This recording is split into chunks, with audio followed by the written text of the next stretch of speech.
जय मसीह की प्रिय विश्वासी भाई एवं बहन, प्रभु यीशु का हम धन्यवाद करें एक और सुंदर दिन के लिए।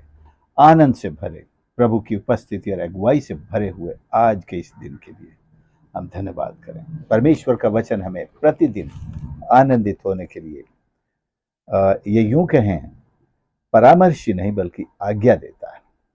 परमेश्वर की संतान होने के नाते जैसे एक पिता अपने बच्चों को सलाह नहीं, जब वो बड़े हो जाते हैं तब सलाह दे, लेकिन बचपन से कुछ कामों को सिखाने के लिए, करवाने के लिए आज्ञा ही देते हैं। हमारा पिता स्वर्गीय परमेश्वर हमें मानो यही आज्ञा दे रहा है। पहला थिस्सलुनीके 5:16 से 18 पदों को पढ़ें। आपने इन पदों पर बहुत बार सुना है। आज प्रभु हमसे फिर इन्हीं पदों से बात कर रहा है। सदा आनंदित रहो, निरंतर प्रार्थना में लगे रहो, हर बात में धन्यवाद करो, क्योंकि तुम्हारे लिए मसीह यीशु में परमेश्वर की यही इच्छा है। प्रतिदिन जब हम आंख खोलते हैं सुबह, हम परमेश्वर की इच्छा जानना चाहते हैं। प्रभु, आज मेरे लिए आपकी क्या इच्छा है? तो आप यूं समझ लीजिए कि परमेश्वर आज अपनी इच्छा हमको इस तरह बता रहा, आनंदित रहो, प्रार्थना करो और धन्यवाद करो। हम सोचते हैं कि आनंदित होना हमारी परिस्थिति पर निर्भर करता है। अगर परिस्थितियां अच्छी हैं, कोई खुशी की खबर आज मिलने वाली है या मिली है, या मैंने जैसे व्हाट्सएप खोला कोई ऐसा मैसेज वहां आया हो, या ईमेल में आया हो, चिट्ठी में आया हो, या किसी ने आकर खटखटाया हो कि बड़ी खुशी की खबर है आज, तब तो मैं आनंदित हूं। लेकिन परमेश्वर के वचन के आधार पर हम इस बात को सीखते हैं कि हमारी रोज की परिस्थितियों का इससे कोई लेना देना नहीं है कि हमारे चारों तरफ आनंद का माहौल है या नहीं, लड़ाई झगड़े खत्म हैं या जोरों पर हैं, कोई मतलब नहीं। परमेश्वर ने हमारी आत्मा में जो आनंद दिया है, उसे कोई भी बाहरी परिस्थिति छीन नहीं सकती है।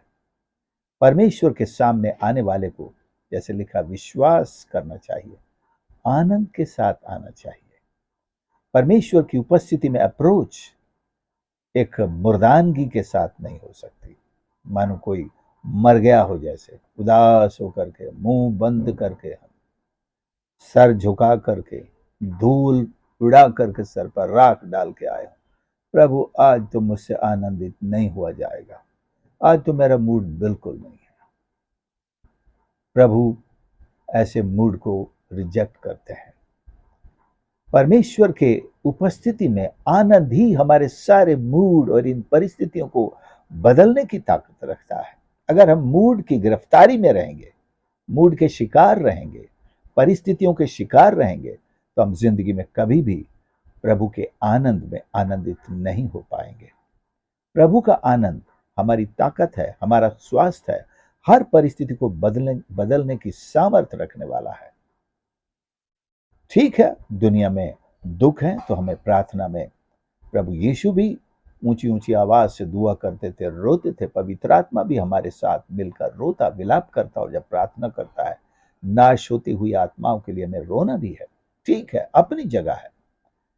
लेकिन परमेश्वर ने हमें एक ताकत बख्शी है, वो है प्रभु का आनंद। हम इस ताकत से वंचित नहीं रह सकते। अस्पताल के बिस्तर में पड़ा हुआ बीमार, उसको जब बॉटल लगाई जाती है तो समझ ली ये बॉटल उसकी ताकत है, उसकी खुराक भी है। उसे फिर कोई और खाना नहीं खिलाया जा सकता, मानो वो खा ही नहीं सकता, लेकिन ये ताकत उसके शरीर में जा रही है। दुनिया में हम दूसरी तरह के कामों से ताकत हासिल नहीं कर सकते और शायद कर भी नहीं पाएंगे। एक बीमार आदमी को मान लीजिए, जिसको डॉक्टर ने खाना भी मना किया, खा ही नहीं सकता, केवल हल्का फुल्का खिचड़ी, वो भी पहले दिन से नहीं, अभी तो बॉटल चढ़ी, उसी से सारा जाएगा।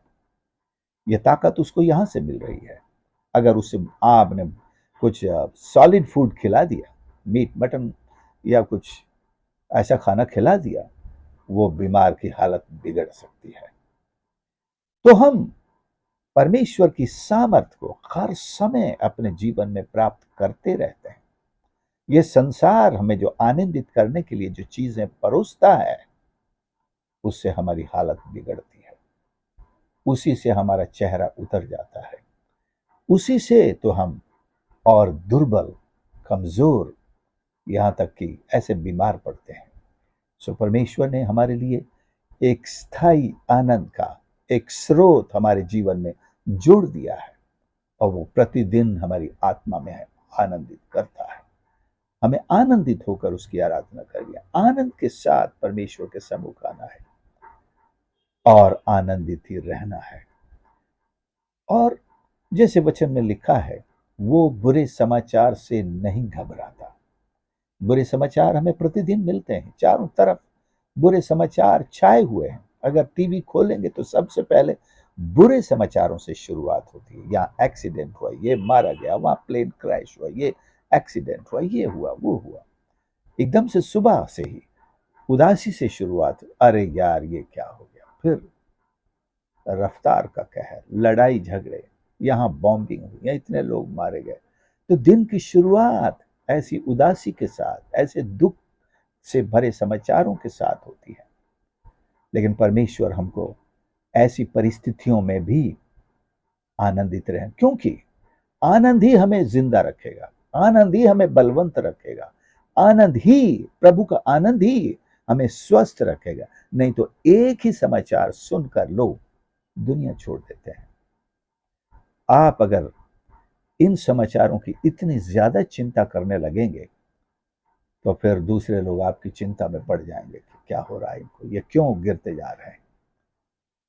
दाऊद कहता है, मेरे मन तू क्यों गिरा जाता है।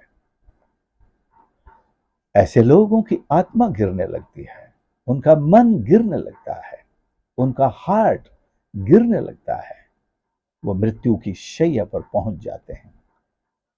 प्रभु का आनंद ही है जो हमें बलवंत रखता है, स्वस्थ रखता है। ये आनंद चेहरे पर दिखता है, जो या जोर जोर से हंसने की बात नहीं है कि प्रभु ने कहा है आनंदित रहो, मैं इसलिए जोर जोर से हंस रहा हूं, वो मूर्खता कहलाएगा। लेकिन आनंद मानो एक ऐसा ऐसा एक ताकत है, जैसे आपने एक ताकत की गोली खा ली है, अब आप अपने आप को ताकतवर महसूस कर रहे हैं, या एक जूस का ग्लास पी लिया है आपने, आप अपने आप को ताकतवर महसूस कर रहे हैं।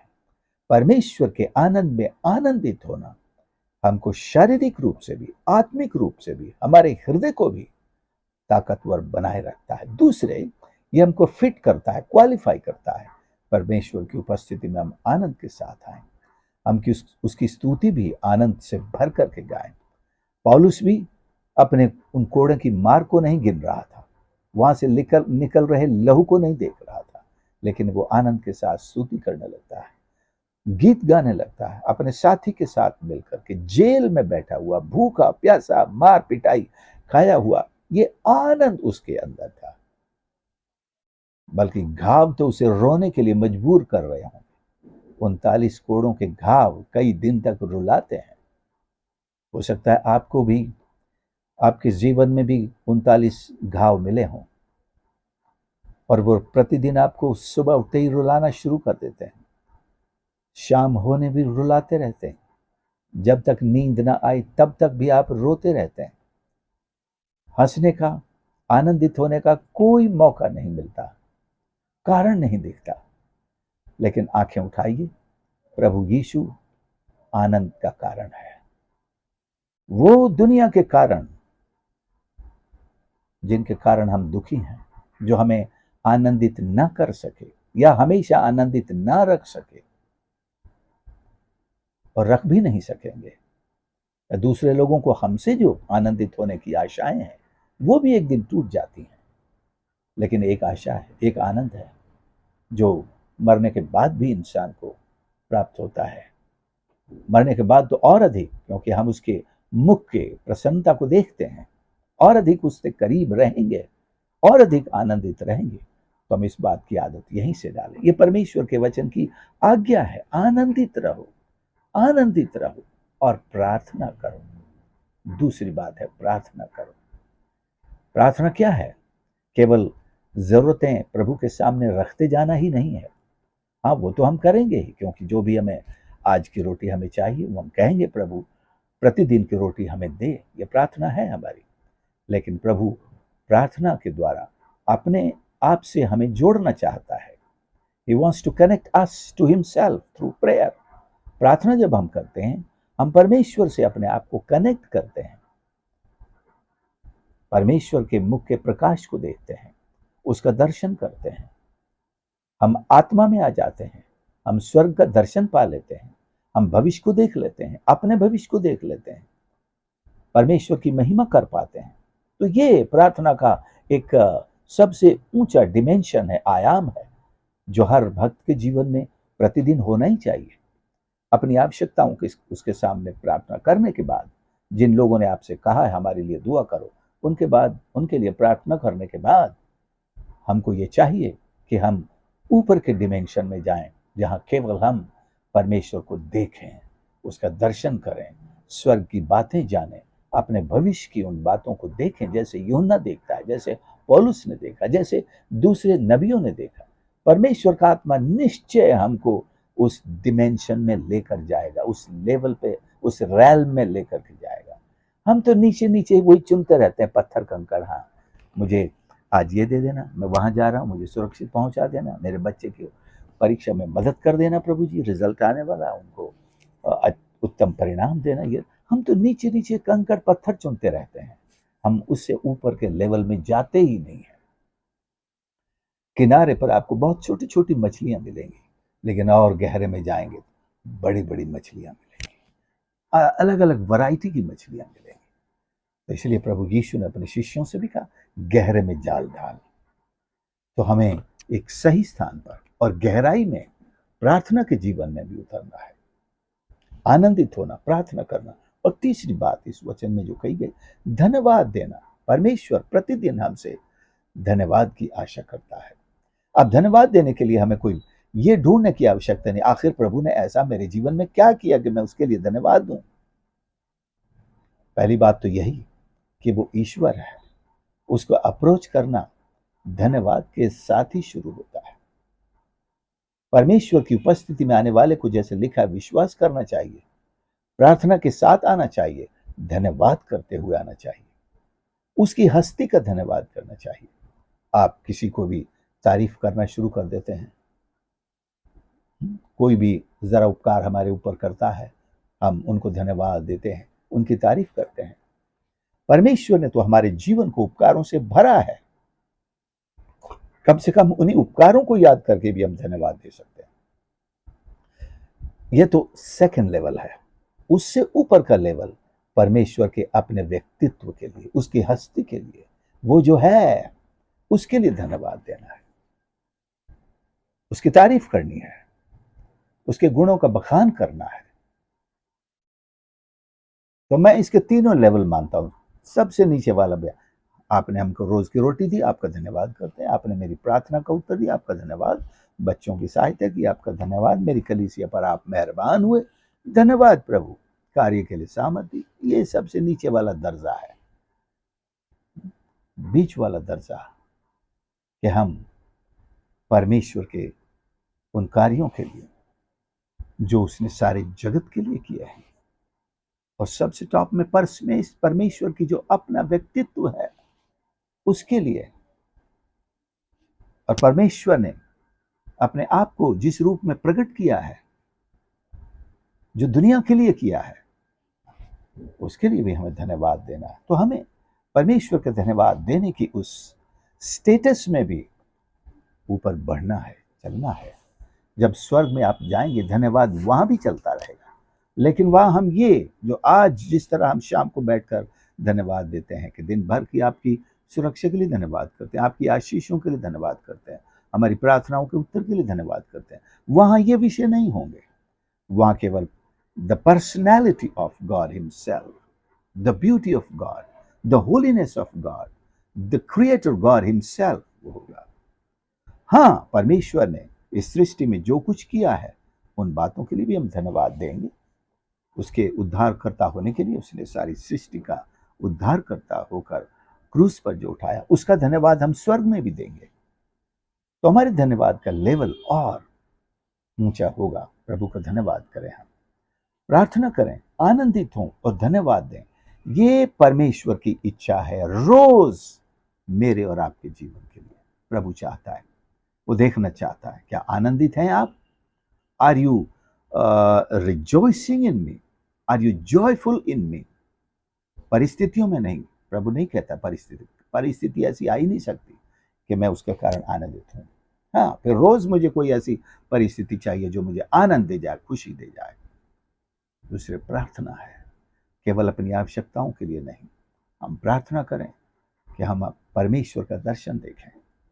जैसे हनोक परमेश्वर के साथ साथ चलता था, जैसे एलिया कहता है मैं उसके सम्मुख खड़ा रहता हूं, ये प्रार्थना का स्तर है। जैसे मूसा अपना टेंट कंधे पर उठाकर ले जाता है, पहाड़ पर लगा देता है और वहां या मैदान में दूर और परमेश्वर के साथ बातें करता है। ये प्रार्थना का जीवन है। केवल उनका बोझ ही नहीं लेकर के जाता है, परमेश्वर के सामने बैठकर वो उससे बातें करता है, उसका दर्शन देखता है। परमेश्वर अपने दिल की बातें बताता है। परमेश्वर खोजता है ऐसे इंसान को जो उसके दिल की बातें, जिसके साथ वो शेयर कर सके। दोस्तों में क्या होता है? यही होता है ना, एक दोस्त अपने दिल की बात दूसरे दोस्त से शेयर करता है। पर प्रभु यीशु ने भी अपने शिष्यों से कहा, मैंने तुम्हें मित्र कहा है, इसलिए कि वो मित्र को अपने दिल की बात बताता है। सो प्रियो, हम प्रार्थना में परमेश्वर के दिल की बातें सुने, अपने दिल की भी कहें। परमेश्वर ये भी तो सुनना चाहता है। प्रभु हमारी मदद करे। आइए हम प्रार्थना करें। प्यारे प्रभु, हमारे परमेश्वर, हम धन्यवाद करते हैं। आप हमारा आनंद हैं, आप हमारा बल हैं, आप हमारा उद्धार हैं। धन्यवाद करते हैं, आपने हमें प्रतिदिन अपनी इच्छा में आगे बढ़ने के लिए कहा है कि हम प्रतिदिन आनंदित रहें और परमेश्वर प्रार्थना करें और धन्यवाद दें। परमेश्वर, हम प्रार्थना करते हैं कि हमको ऐसा ही मन और स्वभाव दे परमेश्वर, कि दुनिया की कोई भी परिस्थिति, कोई भी बोझ, कोई भी दुख, दर्द, परेशानी, सताव, हमसे आपका आनंद, धन्यवाद देने का मन कभी न छीन सके। प्रार्थना करने का मन और समय कभी न छीन सके। परमेश्वर, हम निरंतर आपकी उपस्थिति में आने वाले बने, आनंदित होने वाले, आपकी प्रशंसा करने वाले, आपके मुख का दर्शन करने वाले बन सके। रात और दिन आपके सम्मुख रहे। हर एक सुनने वाले को इसी तरह प्रभु जी आनंदित होने, प्रार्थना करने और धन्यवाद में आगे बढ़ने का अनुग्रह दे। ऐसा सौभाग्य दे कि वे और ऊंचे डिमेंशंस पर परमेश्वर आपके दर्शन कर सकें, आपसे बातचीत कर सकें, आप में आनंदित हो सकें।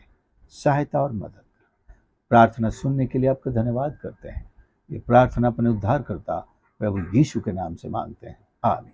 प्रभु आप सबको आशीष करे। आपने संदेश को सुना, दूसरों के साथ प्लीज जरूर शेयर करें और आपके लाइक्स और कमेंट्स जरूर करें। और आप में जो नए हैं, जिन्होंने आज पहली बार इस संदेश को सुना है, प्लीज इस चैनल को सब्सक्राइब करें और इस चैनल पर और भी संदेश डले हुए हैं, आप उन्हें भी सुनें और दूसरों के साथ हमारी पूरी प्लेलिस्ट भी शेयर कर सकते हैं। God bless you.